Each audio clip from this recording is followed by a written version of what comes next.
بحبنا. Rahmatullahi wa barakatuh. Aujourd'hui, nous allons donc continuer l'explication de l'introduction du livre La croyance des gens du consensus, ou des gens de la Sunna et du consensus, du Cheikh Mohammed ibn Salih al-Uthaymin, rahimahullah. Et donc, nous allons débuter à partir de là où nous nous étions arrêtés. Donc, le Cheikh nous dit, nous sommes, qu'Allah soit loué, sur leurs traces, c'est-à-dire sur les traces des compagnons, de leurs successeurs et de ceux qui les ont suivis correctement. Et nous nous guidons à l'aide de leur tradition, régie par le Coran et la Sunna. Nous disons cela pour évoquer les bienfaits d'Allah le Très-Haut sur nous et pour montrer les devoirs de chaque croyant. Naam. Donc effectivement, quand il parle de ce bienfait, c'est pour être reconnaissant envers Allah. Ça, il faut le savoir. Wa amma bi ni'mati rabbika fahaddith. Et quant au bienfait que ton Seigneur t'a accordé, parle-en, évoque-le. Naam. Car parmi les choses qui font partie de la reconnaissance des bienfaits qu'Allah nous a donnés, il y a le fait d'en parler. Et c'est ce que le Cheikh a fait. Quand il parle de ça, de cette façon-là, c'est pas pour se vanter. C'est pas pour dire, moi je suis sur le droit chemin, il y a plein de gens qui sont égarés. Non, c'est pour remercier Allah. C'est une façon de remercier Allah que de dire que nous suivons le prophète Mohammed sallallahu alayhi wa sallam et que nous suivons les compagnons du prophète Mohammed sallallahu alayhi wa sallam radiyallahu anhum, ainsi que ceux qui les ont suivis sur la bonne voie, ainsi que les grands imams connus et reconnus de cette communauté. C'est une fierté pour nous d'être sur ce chemin. Nous demandons à Allah le Très-Haut de nous affermir ainsi que nos frères musulmans par la parole ferme dans la vie présente et dans l'au-delà, et de nous accorder de sa part une miséricorde. Il est certes celui qui accorde toutes choses. Naam. Nous demandons à Allah de nous affermir par la parole ferme. Qu'est-ce que la parole ferme? La parole ferme, c'est la ilaha illallah. Nul ne mérite d'être adoré sauf Allah. On pourrait également dire que la parole ferme, c'est nul ne mérite d'être adoré sauf Allah. La sincérité dans le culte envers Allah. Le suivi du prophète Mohammed sallallahu alayhi wa sallam et l'application correcte de sa religion. Naam. Tout ça, ça peut rentrer dans la parole ferme, dans la vie présente et dans l'au-delà. Dans la vie présente. Pourquoi? Pour faire face aux deux sortes de fitan, aux deux sortes de tentations. Fitan shahawat ou fitan shubuhat, les ambiguïtés et les passions. Comment y faire face? Le musulman, le croyant ne peut pas faire face à toutes ces tentations, sauf si Allah l'a fermi, sauf si Allah lui raffermit son cœur, sauf si Allah le guide. Ce n'est pas par notre force que nous pouvons éviter les péchés. Ce n'est pas par notre force que nous pouvons avoir une bonne croyance. C'est uniquement et uniquement parce que Allah nous comble de ce bienfait.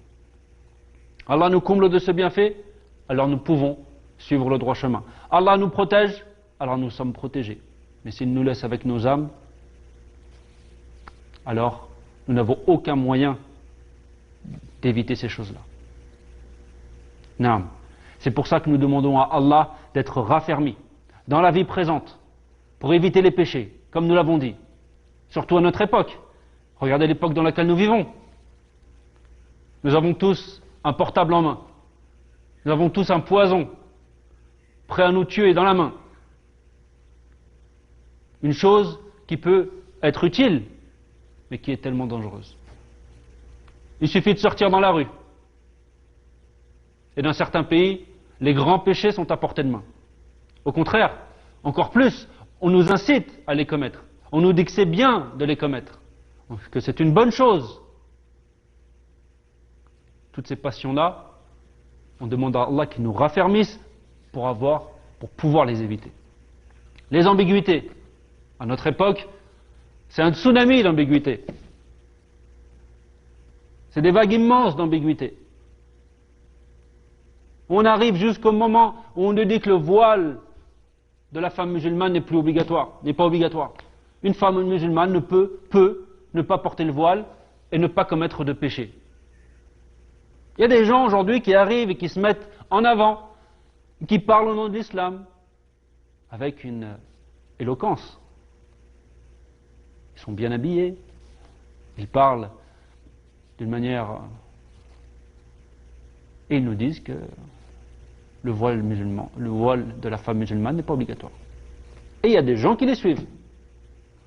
Ça fait 1400 ans, depuis l'époque du prophète Mohammed sallallahu alayhi wa sallam, que tout le monde est d'accord pour dire que le voile musulman, le voile, le hijab est obligatoire. Tu as des gens aujourd'hui qui arrivent et qui essaient de te faire douter de cette chose-là. Il n'y a pas un seul savant qui a dit cette chose-là, mais il y a une personne qui sort de nulle part, qui est sortie d'un trou, on ne sait pas lequel, et il nous dit non, mais il y a une divergence, tout ça. Et il y a des gens qui le suivent. Aujourd'hui, on nous dit, et on essaie de nous faire douter, qu'il y a d'autres voies que l'islam qui mènent au paradis. Tu peux être chrétien, tu peux être juif, tu peux être musulman, ce sont des voies qui mènent au paradis. On essaie de nous faire croire ces choses-là.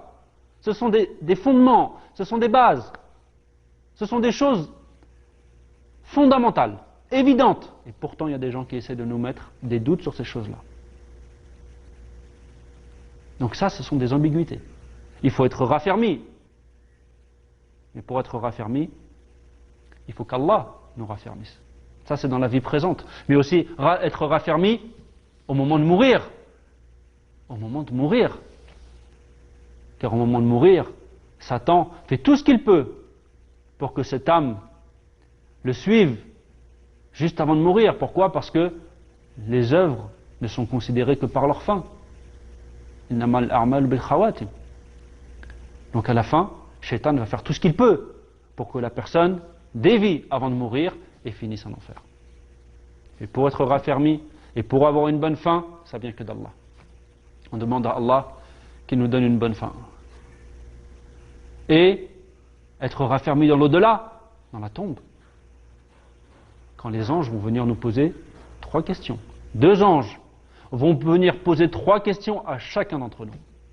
À moi, à toi, à tout le monde. Qui est ton Seigneur? Quelle est ta religion? Et qui est cette personne qui a été envoyée vers vous?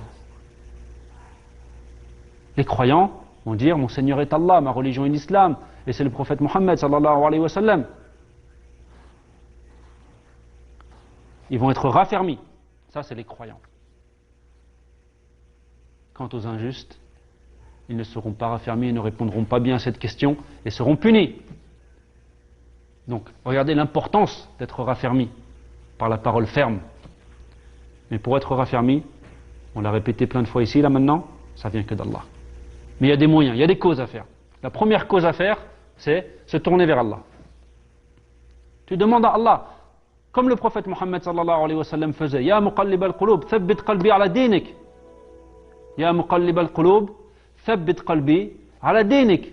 Ô toi qui fais tourner les cœurs, raffermis mon cœur dans ta religion. Ça, c'est une chose qu'il faut qu'on demande beaucoup. Qu'on se tourne vers Allah. Protège-nous, pardonne-nous, guide-nous.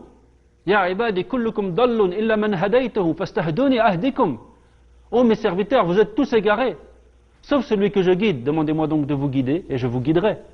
Comme Allah a dit dans un hadith Qudsi, rapporté par un musulman. Donc c'est ce qu'on doit faire.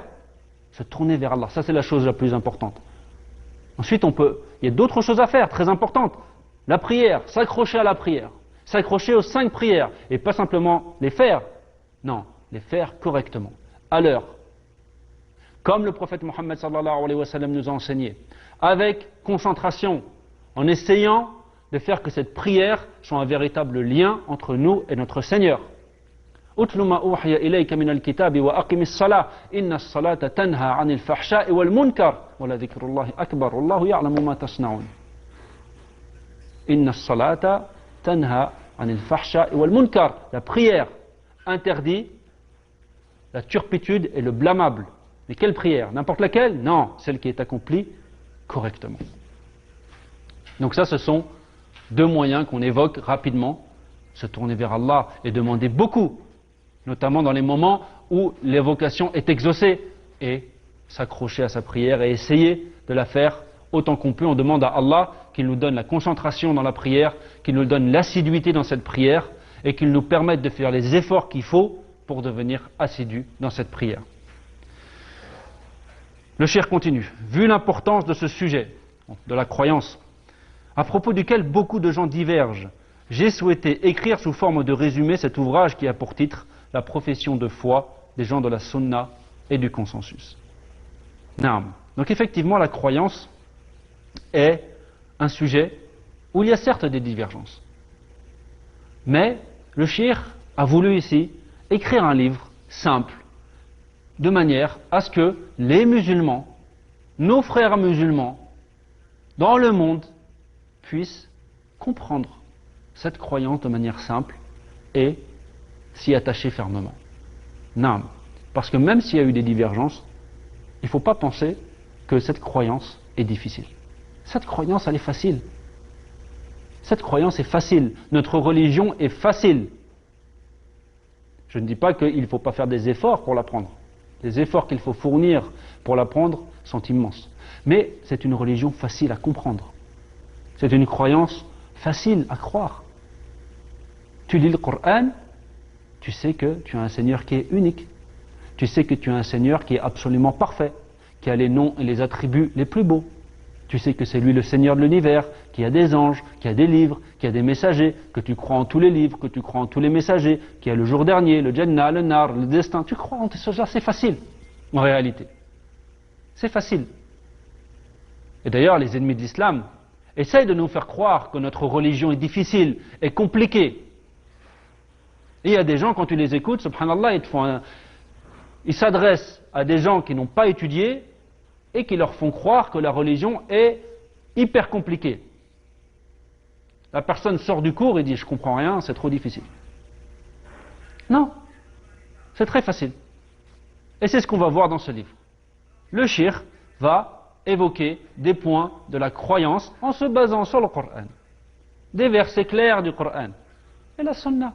Des hadiths clairs de la sunna authentique. Walhamdulillahi Rabbil Alamin. Ce livre, donc le cheikh nous dit, ce livre traite de la croyance en Allah, en ses anges, en ses livres, en ses messagers, au jour dernier et au destin, en ce qu'il a de bon et de mauvais. Non. Donc c'est ça le sujet du livre. Le sujet du livre, ce sont ces 6 choses, à savoir les piliers de la foi. La croyance en Allah, la foi en Allah, en ses anges, en ses livres, en ses messagers, en son jour dernier, au destin, qu'il soit bon ou mauvais. Mémorisez ces choses-là. Enseignez-les à vos enfants. De sorte qu'ils connaissent ces choses-là. Les piliers de la foi. Et comment on sait que c'est les piliers de la foi? C'est le prophète Mohammed sallallahu alayhi wa sallam lui-même qui nous l'a expliqué. Jibril alayhi salam est venu le voir.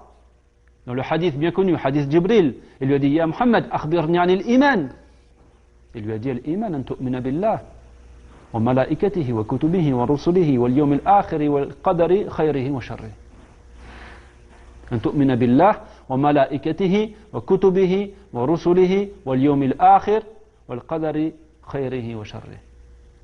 Voilà.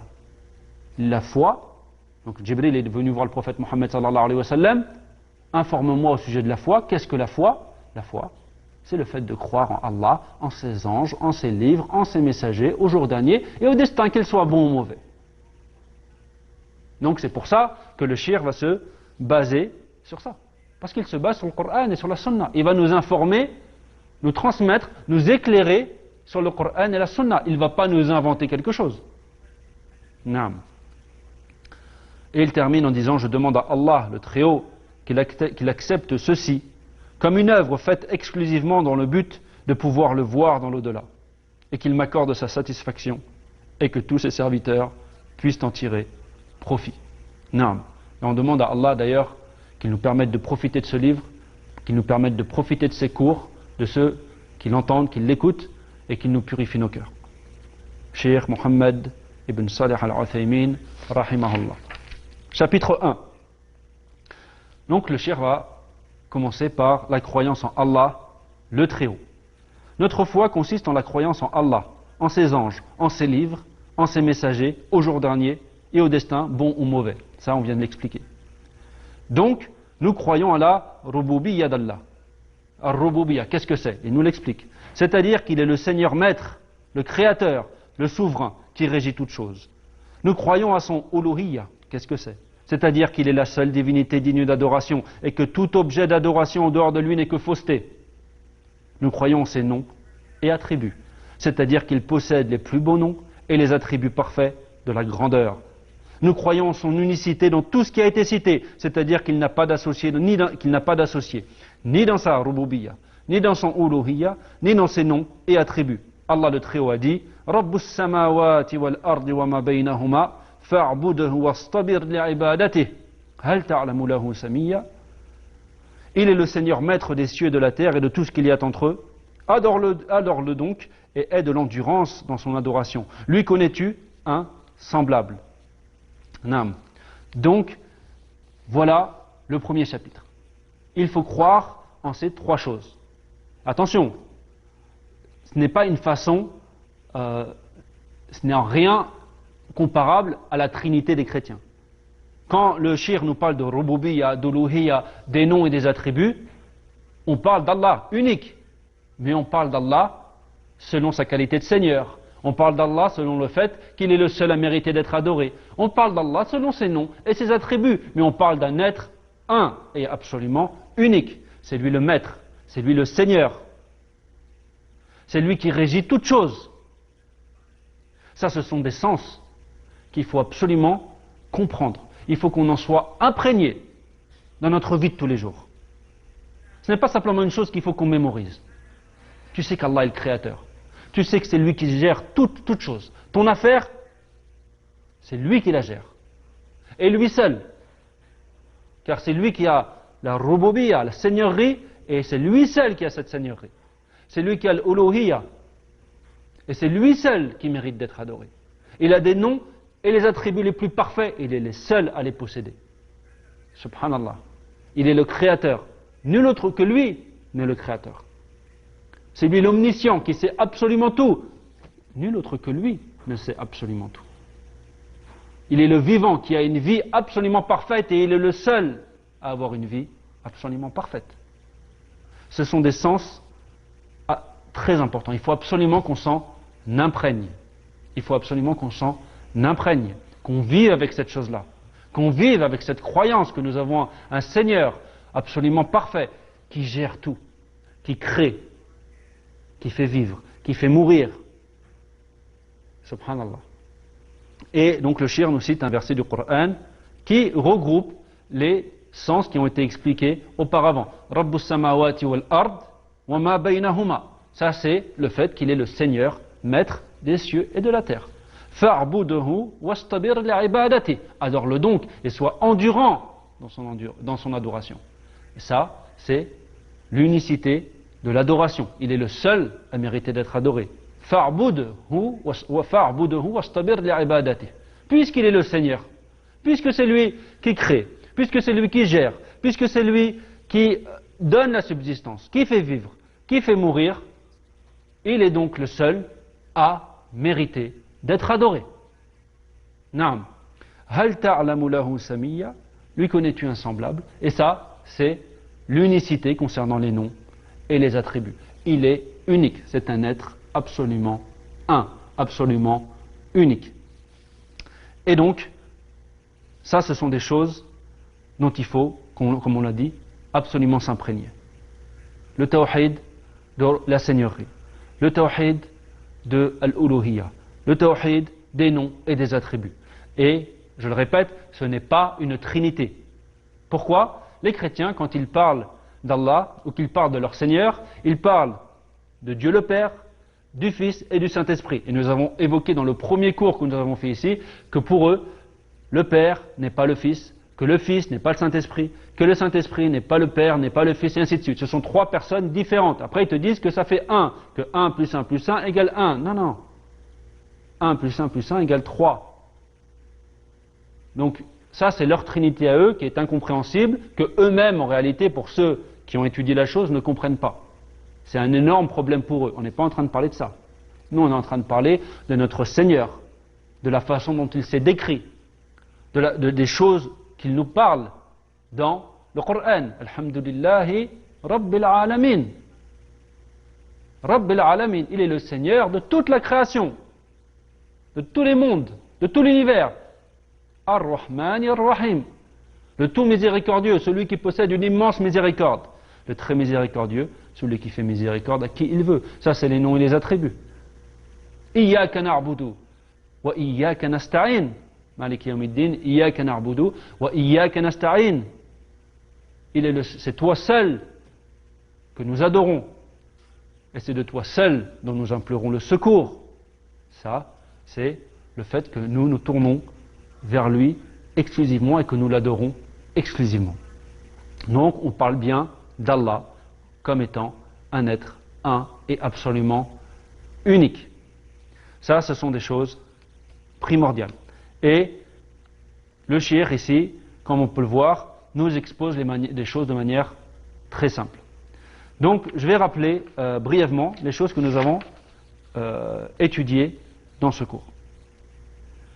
Premièrement, le fait qu'il est important pour le croyant de parler des bienfaits qu'Allah lui donne. Quand toi tu évoques un bienfait avec l'intention d'être reconnaissant envers Allah, ça fait partie de la reconnaissance que tu as envers ton Seigneur. Tu n'es pas en train de te vanter.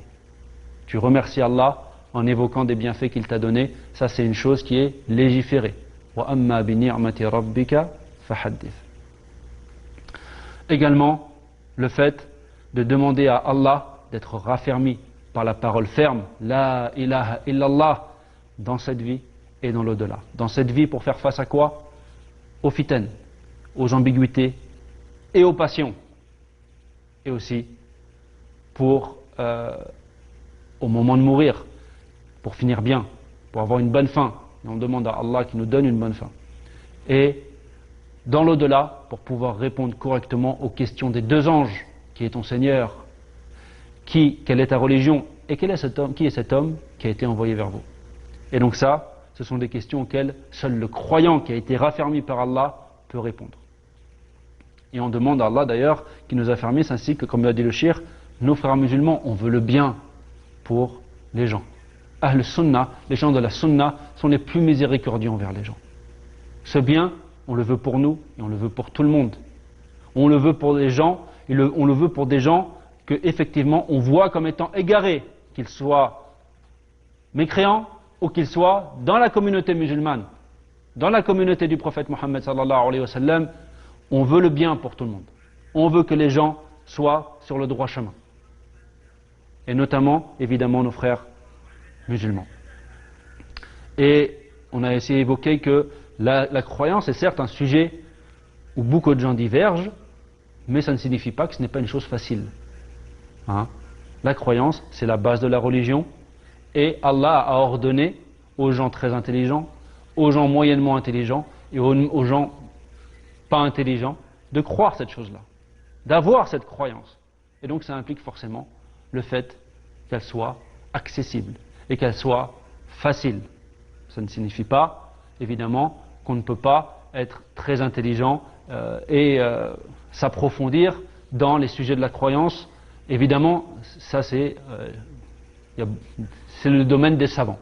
Mais à la base, cette croyance est facile et très accessible. Et également, on a vu évidemment le début avec le premier chapitre, la croyance en Allah. Et on a expliqué que croire en Allah, c'est croire au fait que Allah est le Seigneur de toute la création. Et ça signifie qu'il est le Créateur, qu'il est celui qui donne la subsistance, qu'il est celui qui gère toutes choses, qu'il est celui le seul qui mérite d'être adoré, et qu'il a les noms et les attributs les plus parfaits, et qu'il est le seul à être le Seigneur, le seul à mériter d'être adoré, et le seul à avoir les noms et les attributs les plus parfaits. Nous demandons à Allah subhanahu wa ta'ala qu'il nous permette de profiter de toutes les choses que nous avons évoquées, qu'il nous donne une bonne fin, et qu'il nous permette d'entrer au paradis par sa miséricorde, et qu'il nous sauve de l'enfer et du supplice de la tombe. هذا والله أعلم وصلى الله وسلم على نبينا محمد والسلام عليكم ورحمة الله وبركاته.